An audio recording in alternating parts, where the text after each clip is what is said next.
going to get.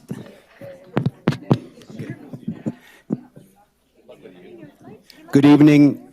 Can you hear me okay? Okay.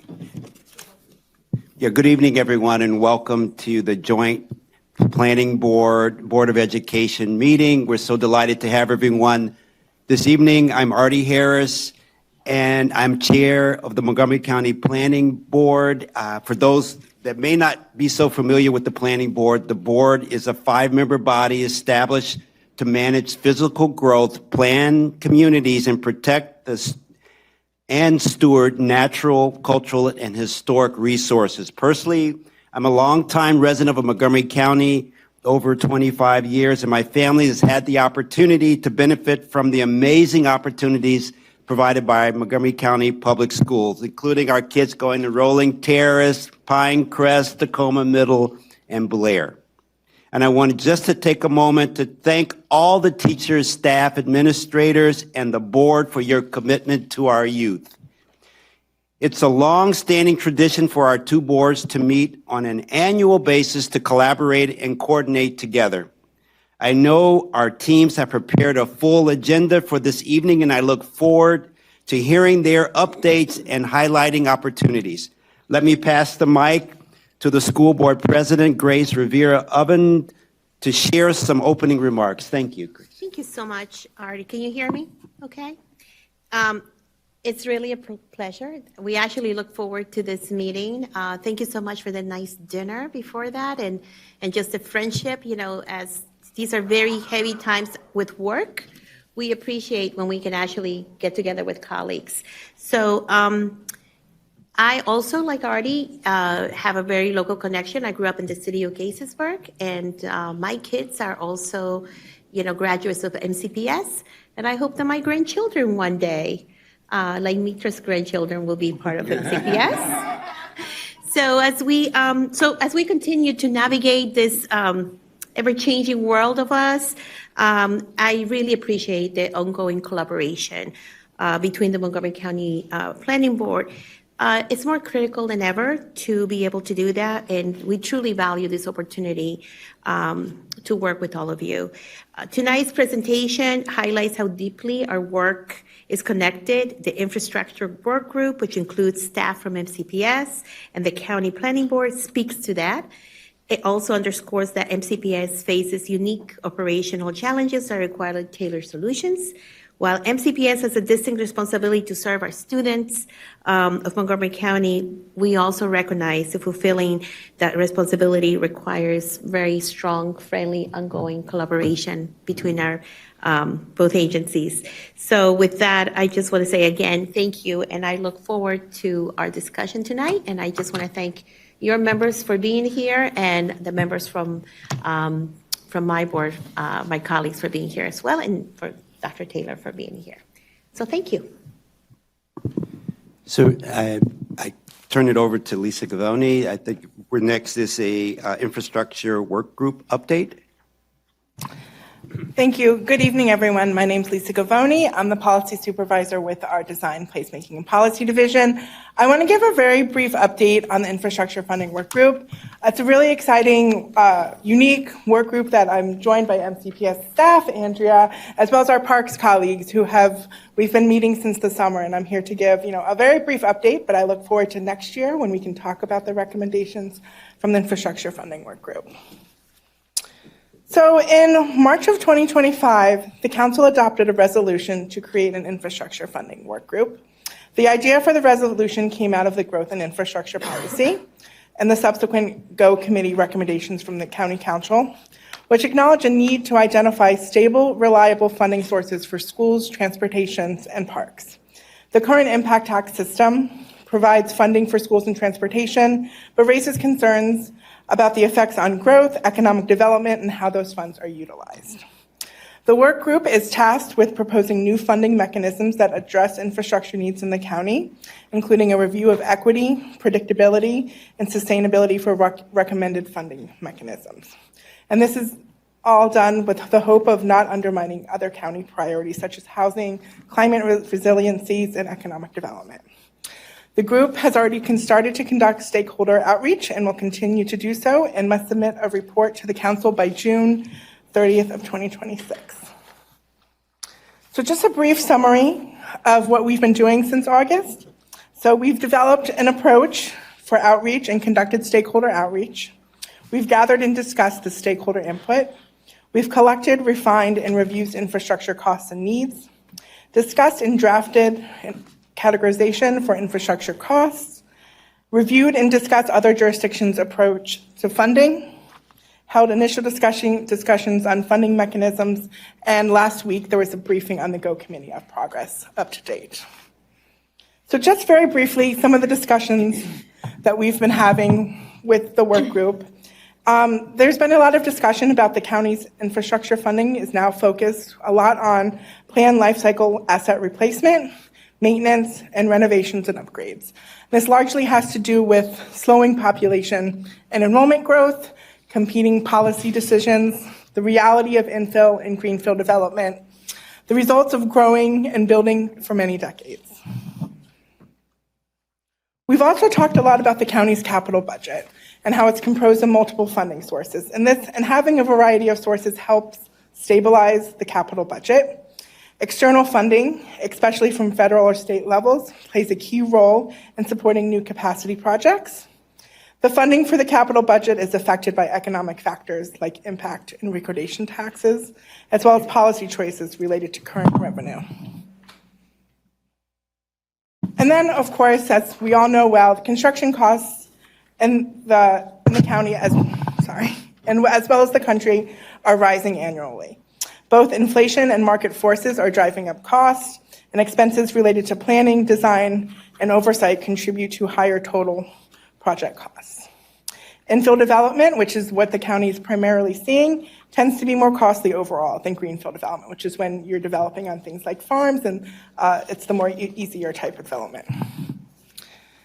And so some of the initial funding sources that we've been talking about, and again, these are just things that we've been talking about. We have no recommendations yet, but we've talked a lot about using, current revenue to help fund infrastructure, paying for infrastructure projects out of money the government already collects a year.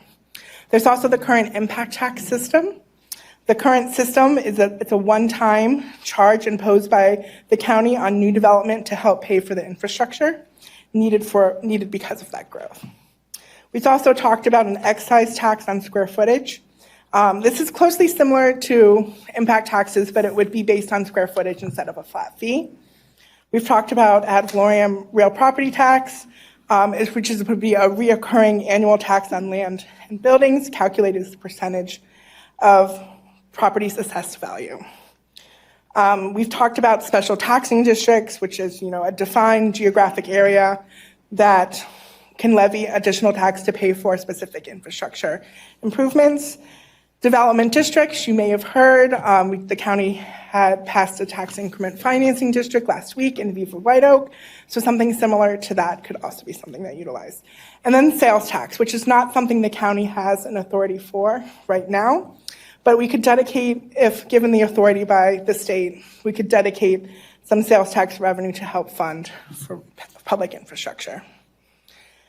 And so the next steps for the infrastructure funding work group is we need to finalize the findings to help finish the report and discuss and finalize these recommendations on revenue options, including the impacts to equity, predictability, and sustainability. Solicit feedback from stakeholders, both public and the private sector, about finding and recommendations on revenue options, and then also incorporate this feedback and finalize the report by June 30th, 2026. I'm going to turn it over to Ms. Beck. Are there any questions? I'm sorry.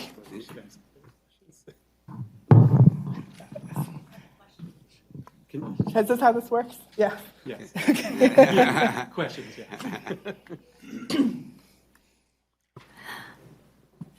I noticed you did not mention income tax. Would that be under current revenue?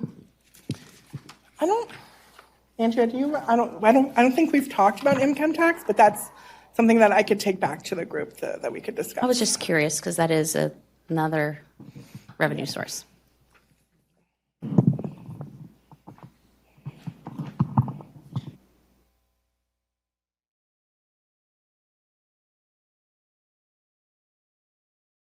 So if there are no other questions, we'll move on to the next part of our agenda, which is enrollment projections and student generation rates.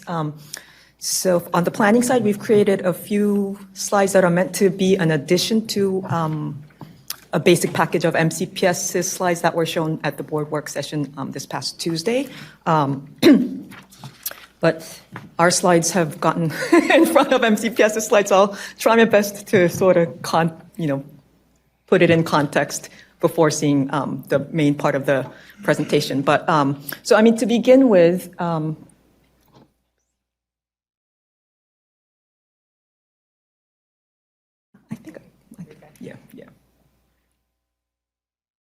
Okay, so to begin with, one thing that becomes pretty important in understanding enrollment projections that MCPS would be going over pretty soon is what is called student generation rates. It seems to be a very mystical term for many people, causes a lot of misunderstandings of what is being said, what is going on. But to put it basically, a student generation rate is the average number of students living in a housing unit.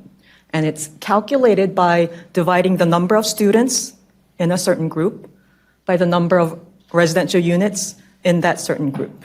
There are multiple different ways to calculate it, although there's one formula, because you can group these students in housing units in different ways. But before we go into that, in Montgomery County, since 2014, we have been collaborating together with, planning has been collaborating with MCPS to share data.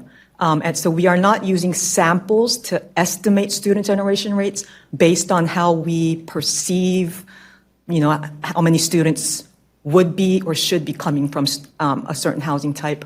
We use MCPS's actual enrollment data with the grade level, school, and address of every MCPS student enrolled in their official enrollment. And we match those addresses to a housing database that planning has. And when we match that, we are able to determine what type of housing unit each student is tied to. From there on, we're able to calculate a countywide average of students living in single-family detached homes, single-family attached homes, multifamily low-rises, and multifamily high-rises. The illustration here shows a good example. Let's say we got the address of 3 students, and when we put them down to an address that we have on our housing database, it tied them to 2 single-family detached units of a group that we have 4 units of. So we'll then calculate, okay, we have 3 students living in single-family detached homes, and we have 4 single-family homes. We simply divide 3 by 4 and get a student generation rate of 0.75. This is a completely hypothetical number created to illustrate this. So if that is understood, to go to the next level of understanding of how student generation rates can be used, when we have hundreds of thousands of addresses, over 100,000 students, we rarely use the countywide numbers. For different purposes, we group them into different geographies. So we will have student generation rates of different geographies. A basic example could be, I guess, to get everyone's attention here. Earlier, I've heard some people saying, I have this many MCPS students. Let's say each person sitting here, let's just assume, is a single-family home. And the number of students in the system that each person has is the students tied to a single-family home address. If we will have one number for everyone sitting here, but we can group these numbers differently. So everyone sitting on that table is one group. So we'll divide the number of students that people in that table have by the number of people there. And we can divide the number of people the number of students that people have on this side of the table with the number of people we have here. And then we can divide the number of students that people have over there with the number of people over there. That will give us different numbers than the countywide average. And depending on how we cut and split this, the numbers can be drastically different. So that is to go on to say that currently, Montgomery Planning calculates two different sets of student generation rates. The first one is the Montgomery Planning, what we call official student generation rates. We are required to calculate this every other year to calculate impact tax rates, but we use those same rates to estimate the enrollment impact from development applications and master plan recommendations. For the geography, so the geographies are usually what we use as groups. I exemplified that by tables here, but for our official rates, we divide the county into different areas. Our growth and infrastructure policy determines which area is what. We have the county classified into infill impact areas and turnover impact areas. An infill impact area is where we are seeing high growth in residential units, but mostly in multifamily structures. A turnover impact area is where we are seeing low growth in residential units, and the housing context is mostly single family. We do have a category for greenfield impact areas where we are expecting high, I'll have to add in. So high growth means high growth potential, because we are looking at the future. But so greenfield impact areas is where there is high growth potential, mostly in single family units. Currently, the GIP does not classify any of the areas as greenfield. We only have infill impact areas and turnover impact areas. So for the planning department's official student generation rates, we group students, the addresses, into infill impact area and turnover impact area. And then we use the 4 different housing types. One thing to make clear here is that for the planning's official student generation rates, we exclude multifamily units and structures that were built before 1990, because after thorough analysis across several years, we have seen that there's a substantial difference in the student generation rates of structures built before and after 1990. There are slight variations in the student generation rates itself over time that we've seen, but the substantial difference has still remained around 1990. So we are monitoring the cutoff year, but for now, we are excluding any structure built before 1990. There's another set of student generation rates that planning calculates. This is purely for MCPS to use for the enrollment projections. Their geography, the way they group students, is high school clusters. And for their enrollment projections, they use all housing units, which includes multifamily units built before 1990. So we will see drastically different student generation rates across the different sets that we calculate. On planning side, we have 8 rates, 2 different geographies, 4 different housing types. For MCPS, it's a lot more because each high school service area has their own student generation rate per housing type.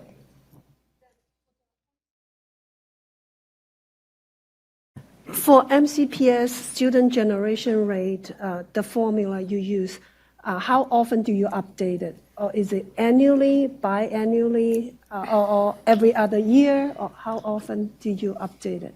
I am able to calculate it every year. I rely on MCPS's request. So it's every other year. Andrea is saying, one thing to clarify, the MCPS student generation rates are calculated at the planning department, partially because we already have to do it to calculate our official student generation rates. But this is done for MCPS at their request in their preferred method. So it is best answered from MCPS staff. Historically, we've done it every other year. That is certainly something we can look at, as Jesus was saying. Like, we could do it every year. Not a lot has changed from every other year, but that's something we can certainly look at if we want to change the frequency of it. Okay, understand. Okay, so this next slide shows a more concrete example of the rates that we were just talking about. The map on the left, if you look at the brown versus blue areas, shows planning's two different impact areas. Everything in blue is an infill impact area, which includes downtown Bethesda, downtown Silver Spring, the more urban-y areas where we see a lot of multifamily housing growth going on. And then the black outlines are showing MCPS's high school cluster service areas. And there are a couple highlighted, one in pink hatches that are a bit sparser than the other, and one in purple hatches that are pretty close to each other. That is just to show the example that we've pulled out to explain. So if you go to the right side, from Montgomery Planning's student generation rates, again, we only calculate for structures built 1990 or later. If you look at the multifamily high-rise infill impact area rate for high school students, it is 0.020. We can compare that to Bethesda Chevy Chase High School cluster service area under the orange line. Picked Bethesda Chevy Chase because more than 50% of their multifamily high-rise stock was built 1990 and later, so it is closer to planning's official rates. Their rate for high school students is 0.027, slightly higher, but not too far off. We'll also look at multifamily low-rise turnover impact areas for Montgomery County official rates. This was calculated based on all the multifamily units built 1990 or later in the brown areas. And the rate is 0.083, quite much higher than the multifamily high-rise units in infill impact areas. So there's a difference. Planning would often interpret the difference, and sometimes people may misunderstand that as planning decided to use this number because that is what they think. It is the opposite. We calculate the numbers and then usually try to find reasons behind that. If I could, Jason Sartori, Planning Director for the record, for people who are watching at home too, I just want to put this into terms that everyone can understand. That 0.02 means 2 students on average generated per 100 units in a multifamily high-rise in the infill impact area. So 2 per 100 units. The 0.83 means that you see 8.3 students on average for every 100. So just to kind of put it in terms of what those numbers actually mean. That's, again, on average for the type of unit and the geography that was identified. Thank you. Yeah. And one more. Can I ask a quick question on that? So then, if I may, when you do the Escher calculator for MCPS, all units regardless of year, the 0.027, like can you give us an example? So, like if you have 5,000 units, or 5,000 homes built in that area, you divide by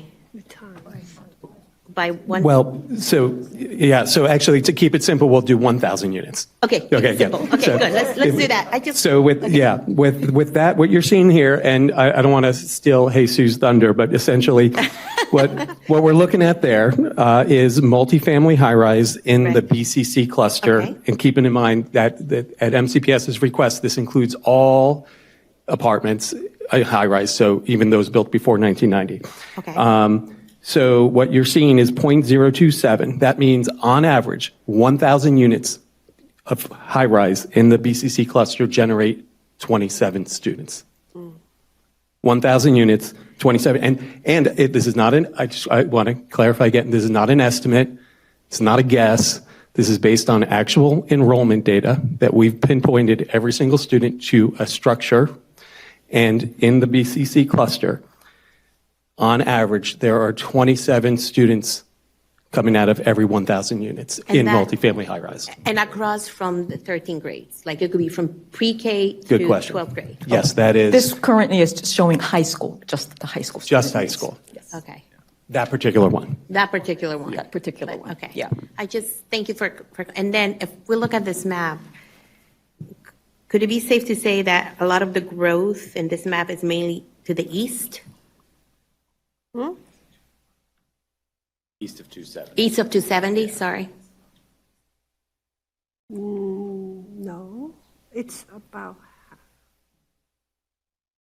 The question of the growth, where the growth is it mainly to the east of 270? I'm looking at that map, plus, it's more blue.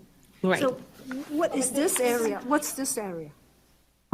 That's Gaithersburg. that's Gaithersburg. Yeah. And then the higher blue would be Germantown? One thing, the big blue circle in the middle is the city of Gaithersburg. Okay. They have requested to be placed in one impact area together. Okay. Okay. Just, right, this is not just showing growth, but it's showing, Where the building is. Where their buildings are, so. yeah. So, Hansel, is it valuable for us to understand why there is a 1990 cutoff? We have, so planning has been analyzing the student generation rates of multifamily homes by the decade they have been built. And we have continuously seen a substantial difference between the units and structures that were built before 1990 and 1990 and later. We will often provide our best judgment on why that might be the case, but I think that often turns into a misunderstanding of planning thinks this is why students aren't coming from units built 1990 or later. That is not the case. We are seeing the difference in numbers and using that as a cutoff, again, only for the Montgomery Planning's official rates, because our rates are, the main purpose of our rates is to determine how much impact tax each developer should pay based on their pro rata share of school infrastructure that would be needed to accommodate the project. So using that logic, we're saying newer units being built since 1990 are pretty much a different housing species than units built before. But for Montgomery County, MCPS, at their request, we are including all units. So actually where projection is low. Correct. So So in another word, because we include the 1990s building prior, and then our projection is generous. It's like projecting a little correct. bit more. We are being more conservative and Yeah. likely overestimating Yeah, students. yes. Okay. Correct. Okay. And the last example that I haven't reached to yet will show that drastic difference. One thing to just make clear before we go over is that the MCPS rates were last year, based on last year's enrollment. The newer rates haven't been calculated yet.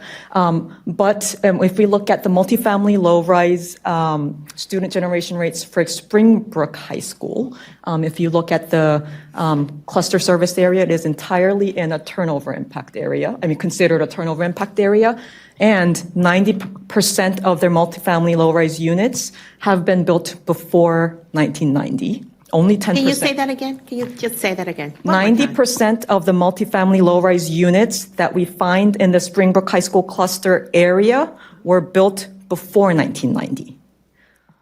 So when we look at their student generation rate, it is 0.358, multiple times higher than the other rates we are looking at. So that explains partially why Montgomery County does not include those structures in our rates, because newer buildings, newly built buildings are less likely to produce the same number of students. We can't say they would never do, which is why we keep monitoring. So older buildings before 1990 produce more students? A lot more students most of the time. Because it's turnover. Okay. And we, Part of why we've seen that. So I will say when we were updating the growth and infrastructure policy, our adequate public facilities ordinance in 2020, we wanted to get a firm understanding of what was generating students. And so we did a bunch of different analyses. We looked at it by year, by different housing types. We looked at it how in neighborhoods, how long it's been since the average age of since the last transaction of sales. Like we looked at a bunch of different ways.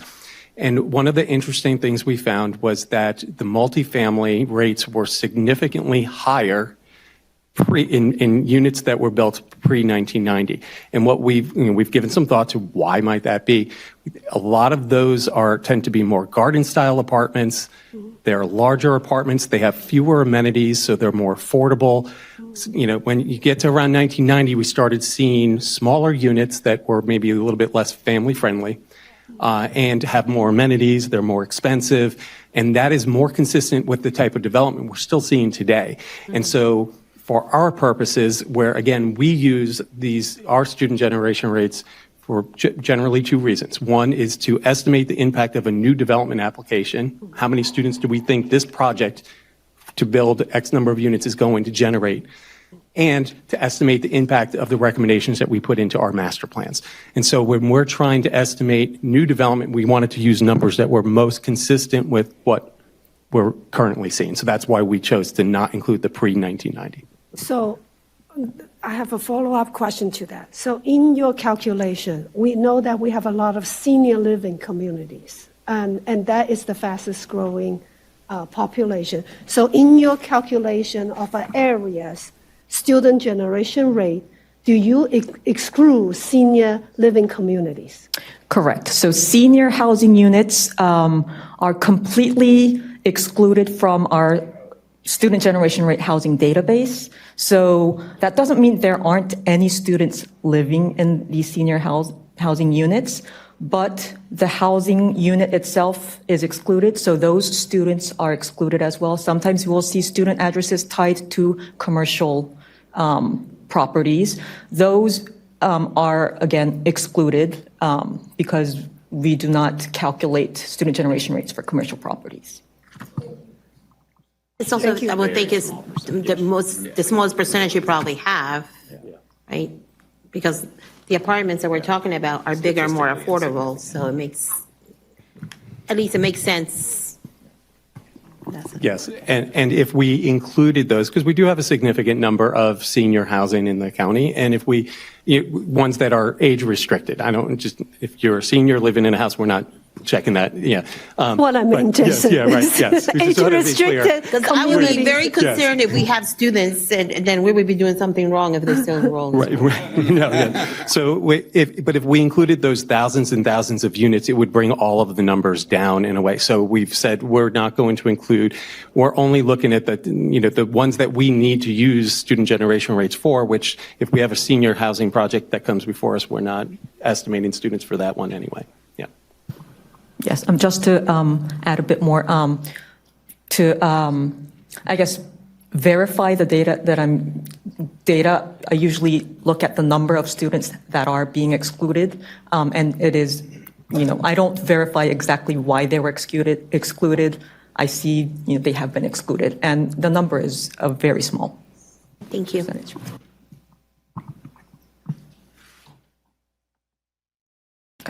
So next, we're moving on to a slightly different topic.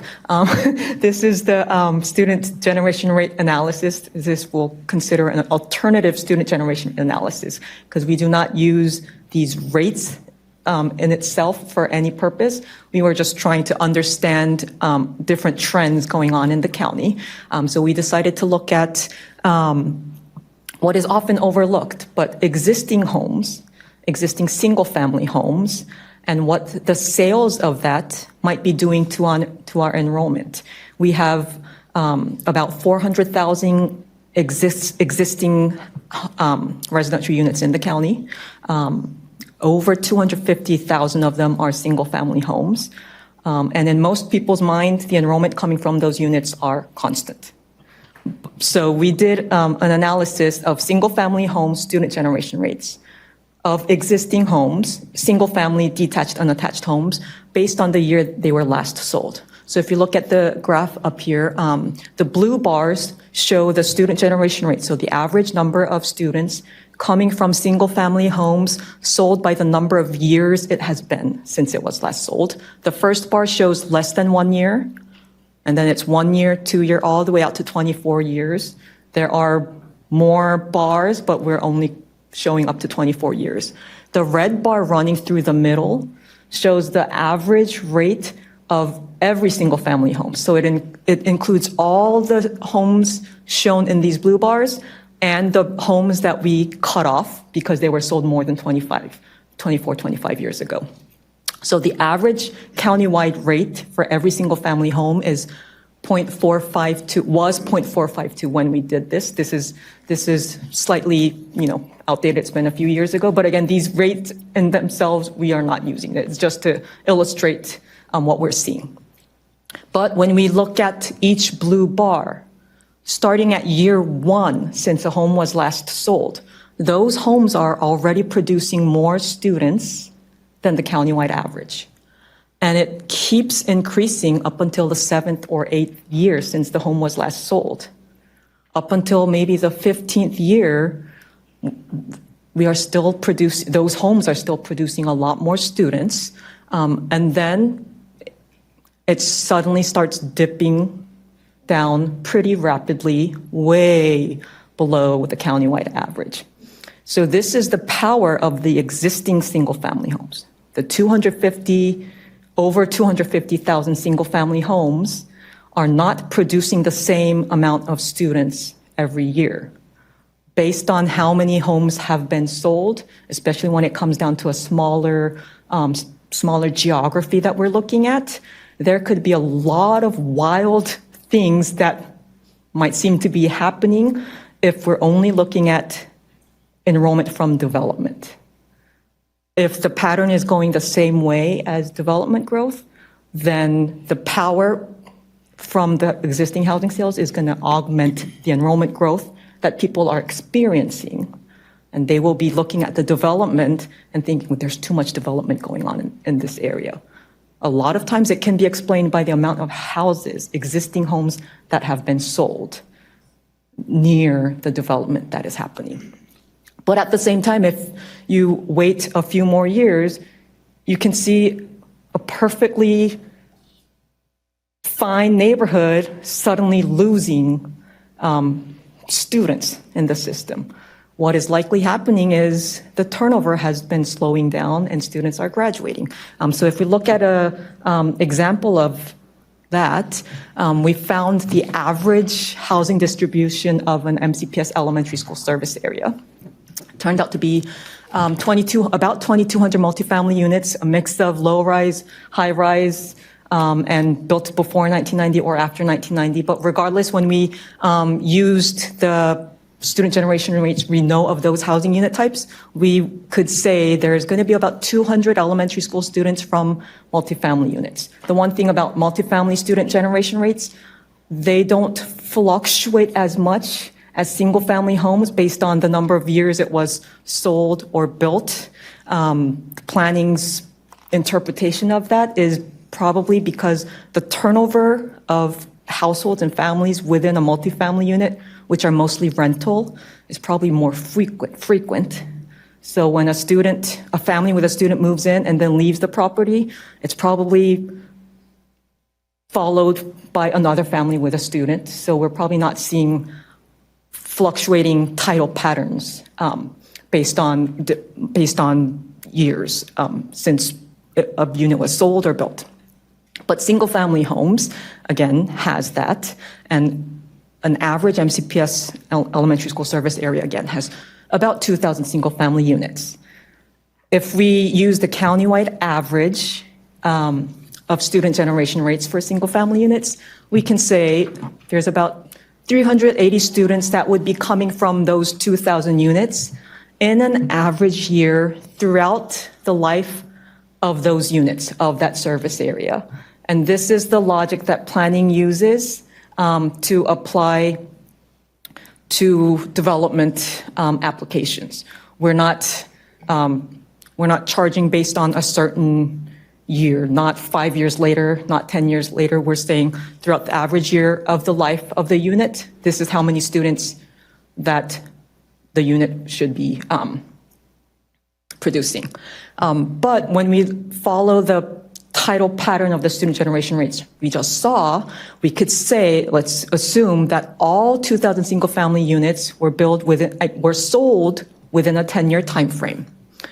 The first 10 years, students are going to continue increasing. The number of students are going to continue increasing from those single-family homes to reach about 650 students. And that number will stay steady for about another 5 years. One example of where MCPS is seeing this right now is Cabin Branch Elementary School. A lot of new development, a lot of homes are still being sold. Their enrollment is still increasing rapidly. But if you wait just 5 more years, we saw the tidal pattern dipping. Then the enrollment will start dipping as well. So if we apply those student generation rates we saw in the graph, in the next 5 years, so maybe in 20 years, the enrollment can drop to 370 from 650 students. In another 5 years, that number can come down to 200. So in the same neighborhood that had 650 students coming from 2,000 units, the same neighborhood can only have 200 students with no other explanation than this pattern. This is happening as well in the Clarksburg area, in Snowden Farm and Wilson Women's Elementary School service areas, where most of the service areas were built, most of the homes in the service areas were built around the same time frame and sold around the same time frame, and the students are graduating, and the enrollment is dropping. I have a question. One number you mentioned at the beginning of this portion, you talk about what is the total number of housing units and what is the number of the single-family housing unit. Can you repeat those two numbers? The countywide? Yeah, countywide. So about 400,000 units are in our student generation housing database. Okay. Which again excludes senior units. Right. Okay. And I'm basing off my memory. 250. 256,000 plus of those were single-family units. Okay. Thank you. My question is on something you said about development and turnover happening at the same time. So you have this extra bump, right? And sometimes people assume it's just development, but it's actually turnover as well. How often does that scenario happen? Does that happen more often or less often? Do you ever have? I can show you the next slide. Okay, thank you. So every year, when planning staff brings the annual school test to the planning board, we complement this test with what's called a school utilization report, and we include a housing analysis of school service areas. One of that is the high school service areas. We do it for middle school and elementary school too. But just for illustrative purposes, just to explain what we can see might be explaining things that are often overlooked. I brought in the 2024 housing analysis, and if you look at the far left, it says Walter Johnson High School. So the graphs on the top, we're seeing 3 different bar graphs here. This is not a weird type of graph, it's 3 different bar graphs. So the top bar graph shows the number of housing units that were sold, the number of single-family housing units that were sold in each high school cluster area. The middle bar is showing the number of new units, the number of housing units. The brown is showing multifamily units. The yellow on the bottom that shows up on some cluster areas are showing the single-family units, which includes tear-down rebuilds. So those are debatable whether they're new units or not. but when they're captured as new units, they're captured in the housing analysis. And the bottom graph is showing the total number of dwelling units. Again, the brown is multifamily units. The dark yellow is single-family units. And we have lined them up by the number of units sold in each cluster area. And Walter Johnson tops the list with the most housing units sold. Someone could be thinking, well, they have a lot of development going on, so they're selling a lot of homes too. But if you look at the numbers, it's, okay. I think Walter Johnson at the single family sales is over 500 units sold. If you these are single family, detached, unattached units. If you compare that to the middle graph just underneath, the yellow part of it, the yellow part is showing the number of those that are considered new units, whether it was a tear down or truly a new single-family development. That is maybe 50 at the most. So the over 500 sales of single-family homes, we could pretty safely say is unlikely to be all new homes developed in the cluster area. So people are feeling the enrollment growth and looking at the development. There is a large number. They do have the largest number of multifamily units built at the same time. If you look at the brown bar, that is the most in the county as well. But what is not as obvious is the number of housing sales that is going on there, that is overthrowing the numbers in the enrollment change. So I'm trying to understand all this, but recently, one of the things that we are constantly thinking about is municipal data, right? We have the county data, and then we have municipality that have data. How do you incorporate in municipal data or prepare municipal data? Can you illuminate? For the housing data, I guess one thing to make note of is we use the state as the base data set. We rely on the State Department of Assessment and Taxation's property records, which does a pretty regular update on it. But the data is not always perfect for our purposes. So we QC them through multiple different sources, including CoStar, DHCA, sometimes even real estate listings like apartments.com, to clean up the data. So whether it's part of a municipality or the county, it's going through the same process because we're getting our base data from the state, and the other data sources we're relying on does not differ for they're giving the same data to us. Okay, but they all incorporated, they're all included in your Correct. projections. Okay.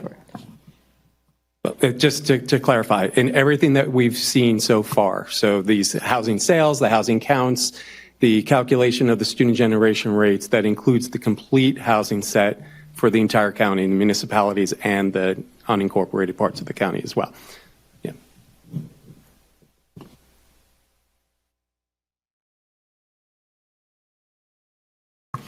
Great. Good evening, everyone. I'm going to take us through sort of a complementary set of this. These are very familiar slides to our Board of Education, as they are repeat slides from a very long work session with them on Tuesday. So I think partially I'll show for the planning board, for you all. I have the clicker. Hey, Sue, sorry. Thank you. And this is just a subset. We did several more slides, and they're posted on our board docs for the public to see. So I just took a few of those. One of the things that we have been sharing with our board and our community, as we have been undergoing 2 big boundary studies right now, which I will share an update on in the next section, we've been talking a lot about, how is enrollment projected? And Jesus, I think, set a wonderful stage to sort of understand specifically the student generation rates, and we appreciate the collaboration constantly with planning. Wanted to just sort of walk everyone through a 3-step process. We start with cohort survival, and I'll explain a little bit more about what some of this means. We consider resident live births, student generation rates, everything we just discussed, and also take into account economic and migration factors. Then we also layer in data from Montgomery Planning, which includes, as we just talked about, the municipalities and the housing pipeline data. And then finally, really specific to MCPS, we consider impacts on special programming. So that's sort of the 3-step process that we do. It's very much integrated and layered in with the planning information. That's an integral part of our process. So wanted to just highlight some of the enrollment factors that we are seeing and that we're really starting to impact us. We are starting to feel the decline in resident live births, and this too is data from the state that we receive. This is one of the primary drivers for us as we look at our enrollment factors, and we're starting to see that decline. It's been declining across the nation since 2007.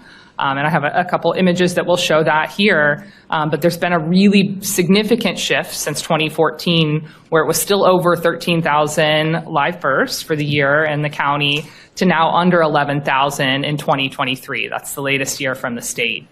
There's other impacts as well. We are seeing an impact to our international student enrollment, where between July and September of 2019, we had almost 2,800 students. That same time period for 2025, we dropped to 1,200 students.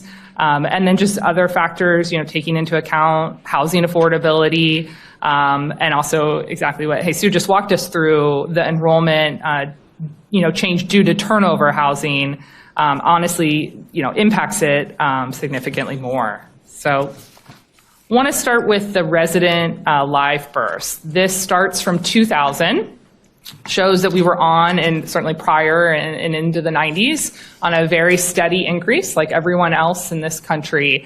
And then we get to 2007, where we hit the peak of 13,843 live births in the county. And since then, there's been a slight increase in 2014, but we've been on a slow decline, and it was slower for a few years. And then we have seen a more dramatic drop over the last several years. And that we are really starting, it takes a little bit for those students to come in, right? For our kindergartners to hit 5 years later, but we are really starting to see that in our enrollment. A few other factors that we take into consideration are the net withdrawal for students to homeschooling and to private school. And I want to be clear that this table is representing the net withdrawal. There are more students, we receive students from homeschooling, students leave as well, but this just shows the last 4 fiscal years and what that overall impact is from both homeschool and private. And then certainly, like many other school districts in this area, feeling the overall impact of the federal job loss and relocation. Cohort survival. This is a well-known term when it comes to school enrollment planning. It is what a lot of school districts use to help produce their enrollment projections. Sort of in basic terms, the cohort survival is an average growth or decline from one grade to the next over a period of time. So we put together a sample table to really show an elementary school, and the diagonals as you walk through it, let's start with the light pink or peach color. We show the 85 students in kindergarten, and as they work their way through first grade, second grade, third grade, fourth grade, we might see a slight increase, a slight decrease. We are constantly looking at a 3-year average is the most common that we use, but we also track a 5-year average and a 10-year average. Just today, just because a lot of our staffing numbers have come out for our schools, and so we are knee-deep in projections with those schools and talking. There's a particular elementary that has on average a 9 over the last 3, 5, and 10 years, because we have all of that data. They lose, on average, across all 3 of those, 9 students between 2nd and 3rd grade. So there are some trends that we just see, and we build in to that model. We also tend to see, when there's a large 4th and 5th grade class that are being reduced by smaller classes, you're naturally going to see a decline in enrollment. So let's talk about that, what that means a little bit. On the left-hand side, when we have a larger kindergarten enrollment, which is what that blue is showing, right? And you're working your way, that large kindergarten cohort, and it works its way up, you're going to have a natural increase for your enrollment projections. If we have a smaller kindergarten enrollment, which is what we are starting to see, and you'll see that in the next slide, we're going to start to see a natural decrease of the overall enrollment for us. And I'm going to show you that in this example. So this is comparing data from 2019 to 2025.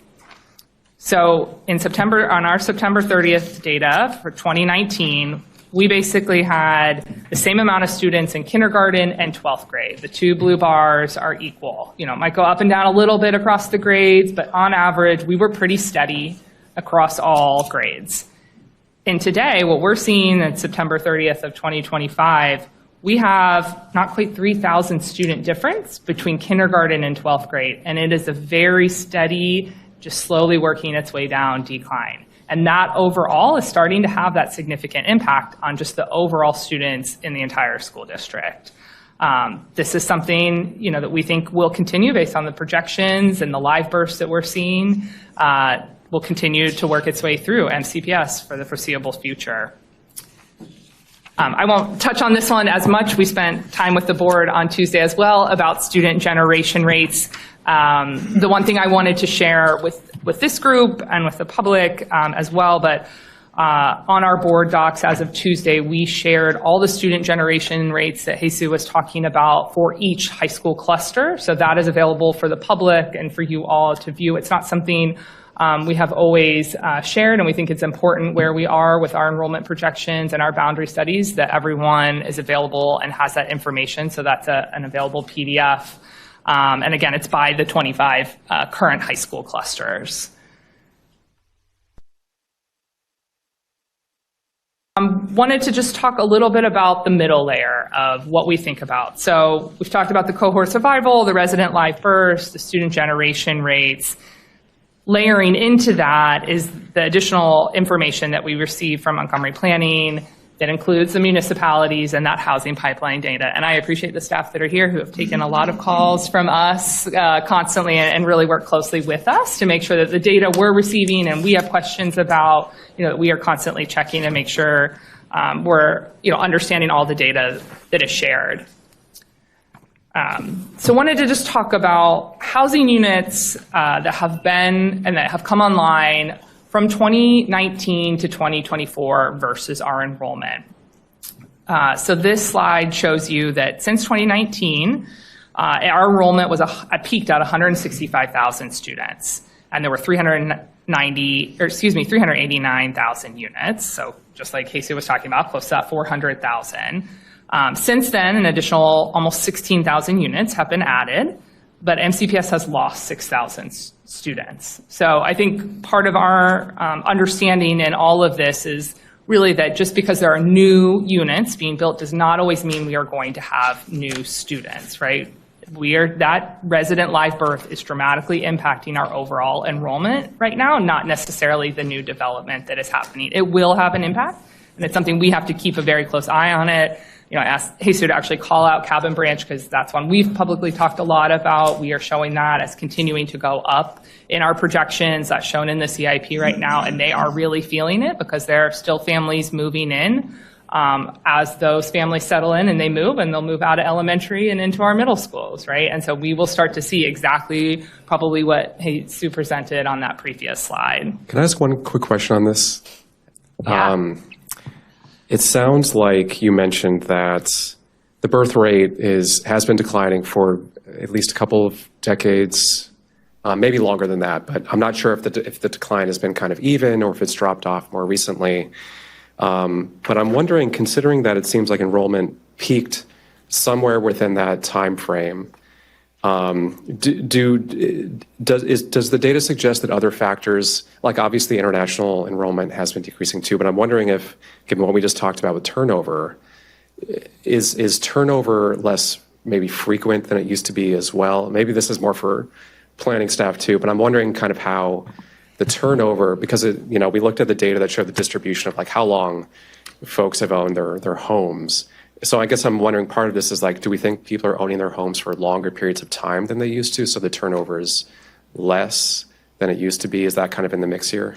Sure. On average, Montgomery County sells about 12,000 housing units per year. But as interest rates have risen, we've seen less turnover. So it's actually been something that has been declining, yes. Okay. Question. And that's what I was trying to reconcile too, your data about the when the house is sold and the number of students that are generated doesn't match what you're saying, Andrea, because if I'm understanding your point correctly, once a house gets sold, it tends to have more students come to that neighborhood.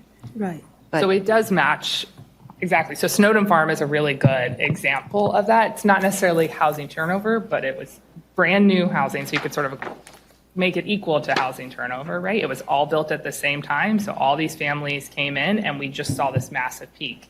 And now they've been there a while, and we're seeing the slow enrollment that has significantly gone down. But in other parts of the county, are you seeing that as DeFeef is well? actually another one where it used to be a much larger elementary school. Again, a lot of it's anecdotal, so we're making assumptions, but there has been less housing turnover there, and DeFeef is a much smaller elementary than it used to be a decade ago. That make sense? No. Okay. So my question, first one is, go to high school. In your data projection calculation, sounds like you are doing it based on the student actual enrollment data that you have seen, right, every year. Do you include, is it your practice to include that housing that's already in development, like is already being built on Wisconsin Avenue, or is it already being built on the Rockview Pike? Is that in your calculation? So, okay, projection day of completion is being built is 2027. So in your student projection, do you include that building or you don't include that building? We do not. We rely on new housing data from what shows up on the SDAT property records. So housing that has not been completed will not show up in their database. Okay. Sometimes there's a lag. We'll show them pop up maybe a couple months later. Okay. Okay. So in development doesn't show, approved project doesn't show. Then If they do show up, it would, again, most likely pull the student generation rates down if they're not occupied. And I just want to make sure we're clear here too. So I mean, you've used the term projections. What we are calculating are student generation rates. So that is looking at what Jesus was walking through. Today, existing units, existing students, it's not projections about what we think. It is just what are we seeing, where students are enrolled, what type of house they're in. And so if the house doesn't exist because it's been approved but it hasn't been built yet, it's not part of our data set. Okay. There's no one living there yet either. So you're doing the actual numbers as of today? For the student For the generation duration, rates. right. There are additional data that we provide, which was in the middle section of what Andrea was showing, which is on the pipeline information, which is so that there's information about what projects have been approved and what units might come on in the future. And that's what this slide, Julie, is. So these are, the 32,000, the 32,000, the 32,000, projection generation rates. MCPS though. We take these into account. We do take this into consideration. Correct. Okay. Because we're building a cushion just in case, right? Correct. We're planning ahead. And they told us, the same thing they told us on Monday, right? They're planning ahead, but it doesn't, and you tell me if I'm wrong, I'll use Wife-Lane. So that has been an approved, Yeah. right, by you guys, right? You guys approved that, correct? And so we will take that will we take those numbers into account, like if we, or not? Yep. Okay. Well, so I don't want to I don't want to speak for MCPS. What you include is. No, what we include, I know what we include, Okay. but I'm saying, but you guys, for example, when you're doing your data, you would not include that because there has nothing been built. It's just a Right. parking lot. There are no students, there's But no units. Yeah. in the future, there might be Not something generated. built there, Yeah. or not. Right, we So- don't, yeah. So we cannot then make assumptions. What I'm trying to understand, and so I think we're having a really hard time with reality numbers these days about enrollment going down. There's a lot of people aging at home, so they're not, it's also for young people, it's very expensive, which is, I think, half the folks in Montgomery County probably rent, right? So there's a lot of mobility with that. So there's a lot of factors. So I'm just trying for us to kind of really get an understanding. I know it's hard. I know it's hard to face reality sometimes, but help us out. Sure. So- And I just want to make sure that, you are so certain about this data. I want to hear, yes, Grace, we're really sure about this data. I can tell you that, so I will admit here, I think that we have the much easier task at planning in that we take current actual enrollment data, we take current actual housing data, and we just match the two and say, it's one number divided by another number. It's a fact. I can say the student generation rates are factual. Where they could get different is how you look at different geographies for those, or different types of units that you might look at. The much harder task is trying to understand what's going to happen in the future, Right. which really is MCPS's unfortunately very difficult task of calculating projections of what the future will look like based on how many units might be built, they might not be built, based on the live births, based on immigration. There are a bunch of different factors that come into play. We're not dealing with that here. We have the easy task of taking two numbers and dividing them, and it's facts. Yeah. Well, and I was just thinking about what you just said, what was exactly coming to my mind, that from all of these numbers and things that I'm hearing, I just get one thing, that our students' enrollment is decreasing. And I could see it in my own community. What is happening that people with children, they want to be in a larger houses, okay? They want to be in the single family. The trend right now is that we are making them more to multifamily because the single family is expensive, they cannot afford. And so what is happening is that people are aging in place. So, and this is exactly happening in my community. I have been there for 20 years. It used to be that because it's the Wooton cluster, and they were coming with one bus, just filling in my community, one bus. And right now, I go and hardly I see kids standing at the corner. It's not, and everybody in the community is older age. So what is happening, the younger age that they can afford the multifamily, there are smaller spaces, and they cannot have that many children. It's just not, easy to have 2 children and 2 dogs or cats or whatever in a 100 square foot space. So I just look at it and I see that all of these trends that you're saying completely matches with that trend. I don't know. So Can can we go back one slide? Because I am trying to wrap my head around the blue bars. So 2021, we have 1,273 units built here in Montgomery County. Yet in 2022, we built 12,740 units. That year, our production in this county times 10 times. So we built more housing during the pandemic. 2022, right after. Can we? I'm trying to understand this number. Well, like Could they said, that like they be- told us at our meeting, what I got, at least what they told us is, we had a lot of buildup, but we had less students coming to school. That's what I got from, that's what I got from That this. part I understand, but I just want to understand, is it this data, could there have been some adjustment in how we calculate the unit? I don't know, but it's just for me to be very surprised to look at it. That's my reaction, that in 1 year we like 10 times more, and then after that, I can tell you, it's not surprising in Knapp County, we had a Yeah. lot of development in the Yeah. Clarksburg area, in the Baskets area, and the Watkins Mill area. So we used 2019 as our baseline. So there was no data on the planning's website on how many units were built in 2020. The county built 1,273 units in 2021.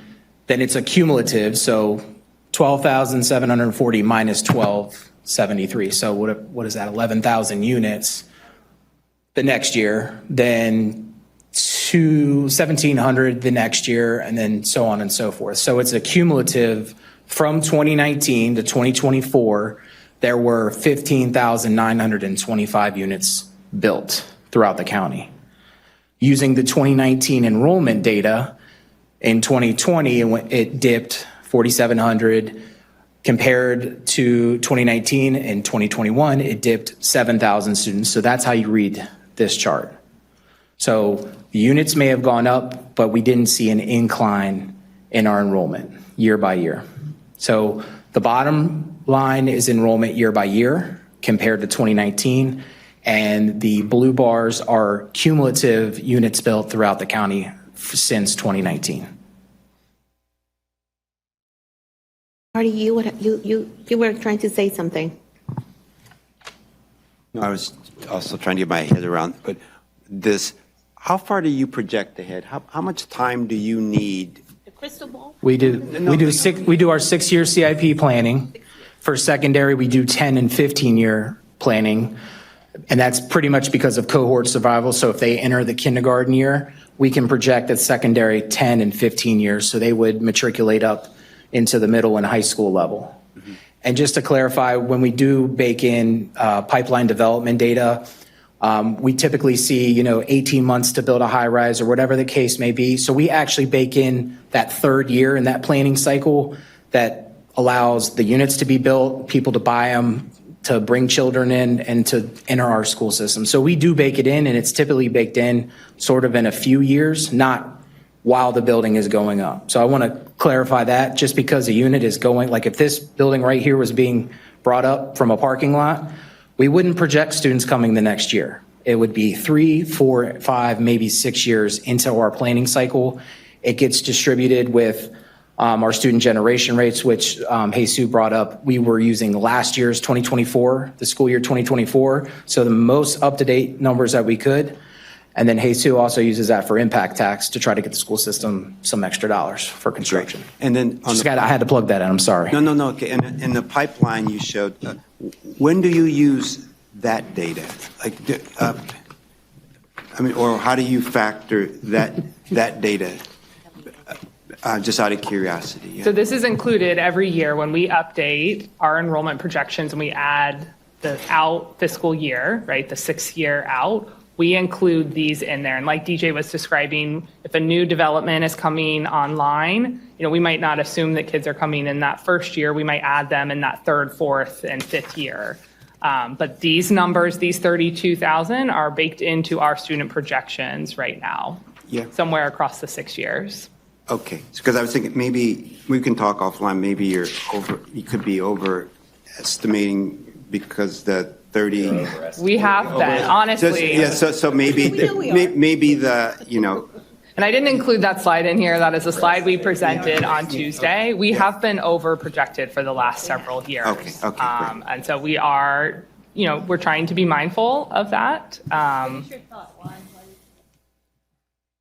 Because we just finished the pipeline study, and we said that really the 31,000 is in various stages but only around 13,000 had all their approvals to move to the building permit portion, and then they have to go through their process too. So maybe could be just throwing out a better indicator is just maybe not looking at our pipeline so much, but per se, but look once it actually does go to the building permits. So then I think you would be less overestimating. No, Artie is spot on because what actually has ended up happening is less than half of this number, but we're baking this number in as a very conservative number to prepare for what school capacities could be if everything gets built out. And we are being very sensitive to that. Now, our fail-safe to that is two things that we can almost use to triangulate our enrollments and to refine the projections is tracking the state's live birth rate information and then who actually shows up 5 years later in kindergarten and monitoring them by cohorts.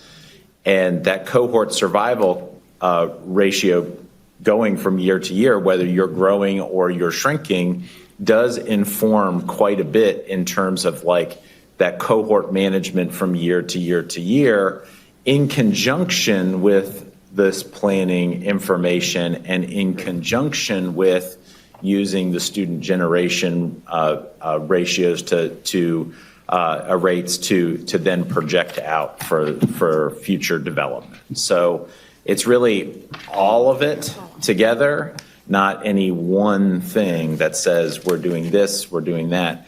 But it is in our recommendation and in the board's best interest to think of what could happen on a long enough time horizon to make sense, and then to have those reality checks at regular intervals with our CIP process, because that 6-year window, it moves every 2 years in a really meaningful way.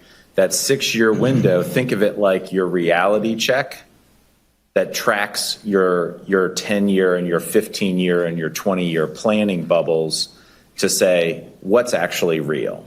And so that 6-year window is the critical data triangulation to say this is where we should be refining our projections and where we shouldn't, based on the data that's actually materialized from what could be. So this is the widest aperture lens that you have, and then it will progressively tighten to a narrower lens as you have more data points introduced. I know we have 3 more sections. Maybe we keep moving. I'm going to move us to the next section.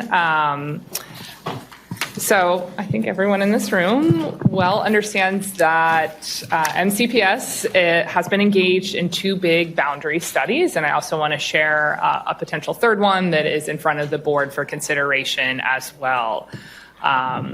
So I want to start with sort of the need, and we developed this slide as we presented some information to the board to consider potentially yet another boundary study for elementary school, but sort of why do we do boundary studies? Why is this important process? Certainly we need to be and ensure that we are fiscally responsible and where we are investing. We need to take into consideration things like facility condition, utilization, where we have hundreds of relocatable classrooms across the county. We certainly need to address things as enrollment goes up or it goes down, like we are facing right now, right? This is a very different climate for us. We reference our policy a lot because that is what drives a lot of our decisions, working closely with our Board of Education. And those 4 factors include geographic proximity, demographics, utilization, and stability of student assignment over time. And I really want to emphasize that one. These are all incredibly important, but boundaries really impact our students and our families. And so this is an important avenue for us to use as we experience pockets or dramatic shifts in utilization. We also have to be mindful of how frequent we use them and how we use them to take into consideration just impact to overall students. And then we're always want to be mindful of serving our special education students and the ability to serve them closest to home when possible. We have quite a few non-contiguous boundaries, whether that's at the elementary level or the middle school level. Our board has seen a lot of that over the last couple months, and those are boundaries give us the opportunity to reconsider that when that makes sense. And then to revisit for us a paired school model, we have several of them where we have 2 elementary schools and they may have our K to 2 students and 3 to 5. They're completely physically separate buildings. We have a separate principal at each of them, but they're sort of paired as an elementary school together. They have worked really well for us over the county, but sometimes those also bring challenges. And so this is also an opportunity for us to confirm that that's the right thing for us to be doing. So wanted to update everyone on where we are with our 2 current boundary studies since December of 2024. So we are on about a, 16-month process. We have been working through sort of 2 parallel boundary studies that have been happening in different parts of the county.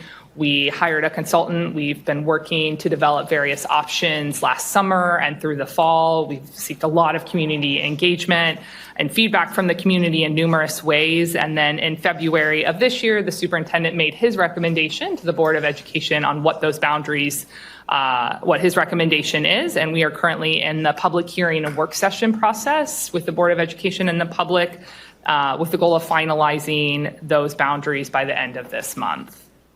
And just at a very high level, I mentioned the 4 board policies previously with the demographic, the geography, and the stability of school assignment over time and utilization. That is really driving every single decision that is in front of the board and us as staff as we worked with the superintendent and the consultant to come up with numerous options throughout this process.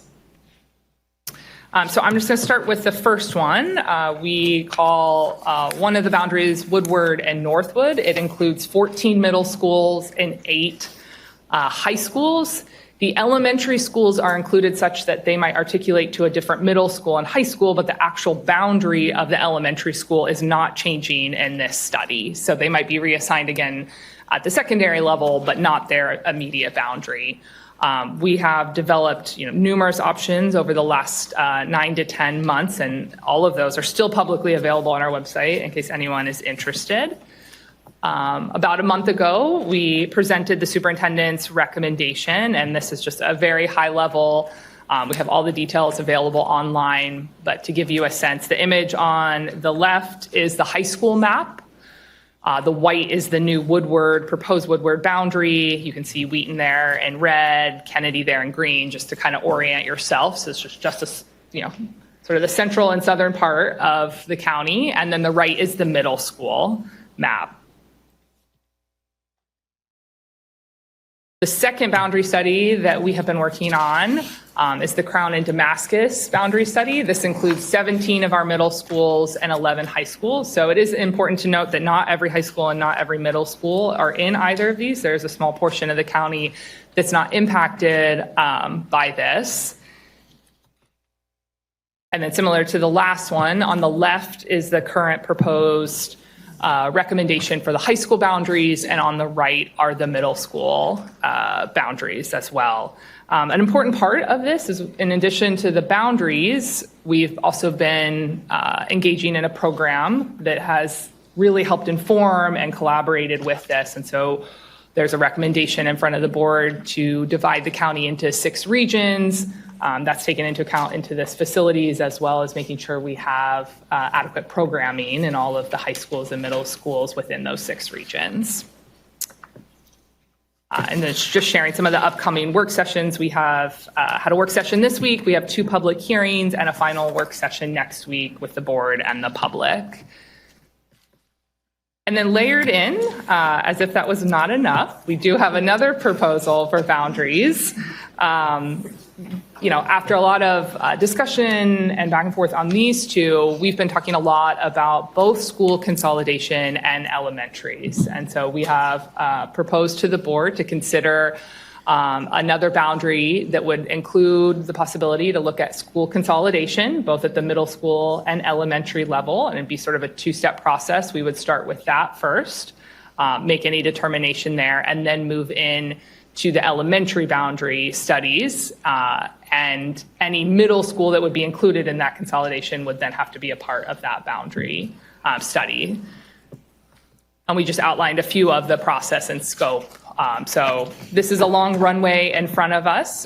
This hasn't been determined that we will do this yet, but just a consideration. I think as we've gone through the other boundary studies, we've seen a lot of island assignments. Again, we've seen different schools in the elementary school that are overcrowded and some that are significantly underutilized. And this would be an opportunity, to solve some of that and really try to balance some of the utilization that is happening at the elementary schools. Again, trying to be mindful, though, of the disruption to our students and our staff and our families is really important in this process.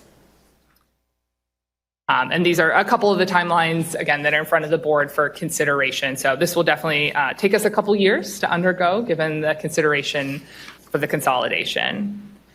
I will pause there and pass it to Bridget.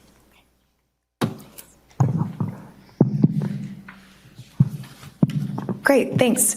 Wanted to talk just briefly about a very exciting project we're so pleased to talk to both boards about. It's the Community Planning Academy, and it's free, it's online, it's an on-demand course covering 10 modules, including planning fundamentals, master planning, zoning, development, permitting, environment and climate, transportation planning, and school planning. And the goal of the program is to provide a 101 level of understanding about the planning process. We're so pleased to have partnered with MCPS over the summer to create a Planning for Schools module as part of the Academy. This module is part of the 10 modules of the program, and here's the headline. We have 461 learners in the system right now. We launched officially December 1st. So just want to explain a little bit more about it. The program was developed to demystify the planning process and to ensure that, to ensure that we have greater transparency, accessibility, and public participation in planning, especially from underserved communities. And so it's mobile friendly, it includes interactive elements and learning checks, and the whole program is available in English, Spanish, and Chinese. We looked at a lot of different models before we decided to go with this one. We looked at Howard County, Baltimore City, City of Philadelphia, our sister department, Prince George's Planning, and they were all classroom-based models, and they were very successful. But we wanted to have a program where people could learn about the planning process on their own time. So it's all online based. You can do it on your phone, but we do have built-in in-person opportunities. And I'll talk a little bit more about the beta cohort we had over the summer, where we were able to get great feedback before we launched countywide. And so really the hope is that we have more people are signing up to testify in front of the planning board, more people are showing up at community charrettes, and they have greater confidence in the process. Oh, thank you. So here are the modules. As I mentioned, everything from master planning and permitting to planning for schools. There's 10 right now. If we get more funding from the county council, we hope to build a planning for parks module, historic preservation, a design module. We have a whole list. And I have to tell you, as we've been doing a bit of a roadshow with the regional services centers, it always comes up that someone asks, can you do a junior planning academy? And I said, I need to talk to MCPS about that. So we need to talk to the council about that too, but it always comes up. And so the content right now is built for 18 and above. If you're 16 or 15, you can certainly do it, but that's really the content level. And we're taking pretty complicated terms and concepts, and like I said, it's a 101 level of understanding. But we also had some interest from Montgomery College on, could we flip this into an elective course? Could we do something curriculum-based? We defer to you on all of that and the council, but certainly there's been a lot of interest. I'll just mention, when we did our beta cohort over the summer, we were looking for 50 residents who had never touched the planning process to join and give us feedback. We had 648 people apply for those 50 spots. And so that told us right there, there's a need, there's a gap. People wanted to learn, and so we're happy to provide that. So it's online now. Anybody can access that. I put in front of the Board of Education members the hard copy textbook that's available now. You don't have to take the course to access that on the website, and you don't have to go through the whole academy. If you're interested just in permitting or just in planning for schools, you can do it a la carte. And so some of the topics that our great MCPS partners helped us with for their module include schools facilities planning, prioritizing improvements, mandatory referral process, the growth and infrastructure policy, and then overall coordination between MCPS and Montgomery Planning. Thank you. And I'll just also mention, we've been really lucky to partner with other county agencies, including MCDOT, DPS, MCPS, Office of Racial Equity and Social Justice, and our sister department in Prince George's. So happy to answer any questions about it, but just wanted to give that brief overview. And thank you again to our MCPS partners on this one.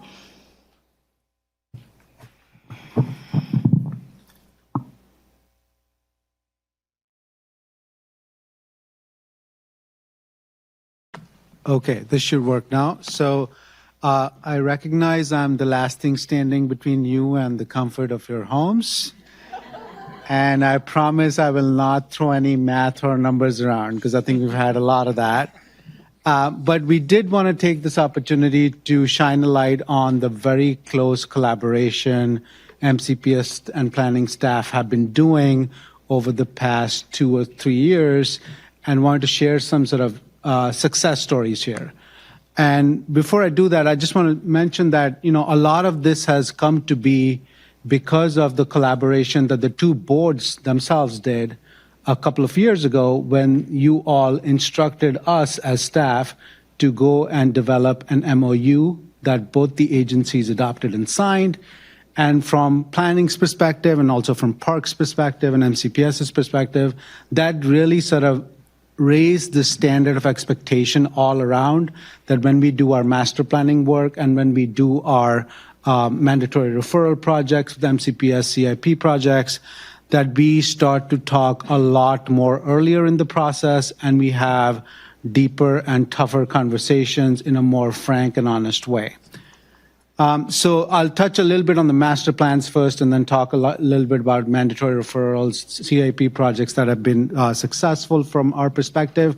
Our master planning process is a multi-year, very intentional process where we start with figuring out the scope, listening to the community for long periods of time, creating a vision, and then finally getting that vision approved and adopted by our board as well as the council. And while a master plan looks at a number of things, there are many things that are discovered and explored in the master planning process that relate directly to schools. These include things like how to make access to schools within the geography of the master plan better for all modes of transportation, all students, how to make the design of these schools better and to the highest quality, how to make sure that whatever are the recommendations that the plan is putting forth take into account the need to have adequate public facilities for schools, and also to make sure that the long-term sort of vision of these master plans takes into account constraints that MCPS might have in delivering infrastructure and facilities, and how growth or decline will impact sort of these facilities over a horizon of 20 to 30 years. So given that we've been talking a lot more frequently, a lot more earlier, we think the past 3 or 5 ongoing and recently approved plans have had a lot of solid collaboration.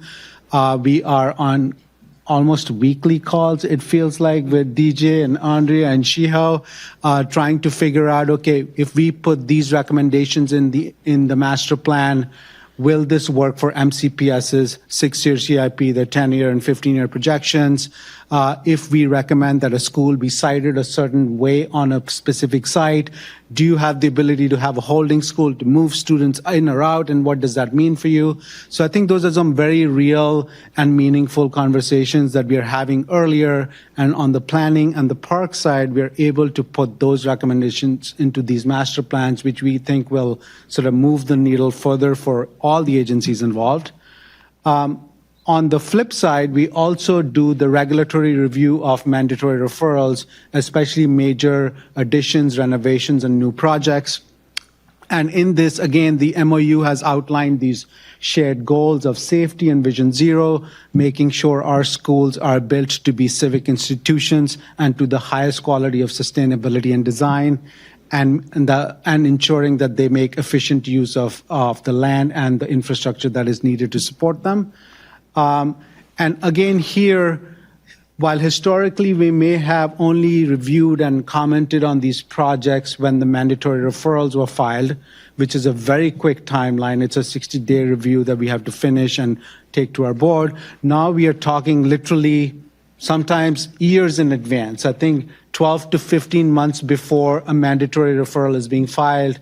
DJ, Andrea, Shiho, Jesus, Lisa, myself, and many others on the Parks team too, we are getting on regular meetings. We're talking about these projects when they're in the pre-planning and the feasibility stage. We are staying connected as MCPS goes out into the community and hears all the concerns from the community during their schematic design.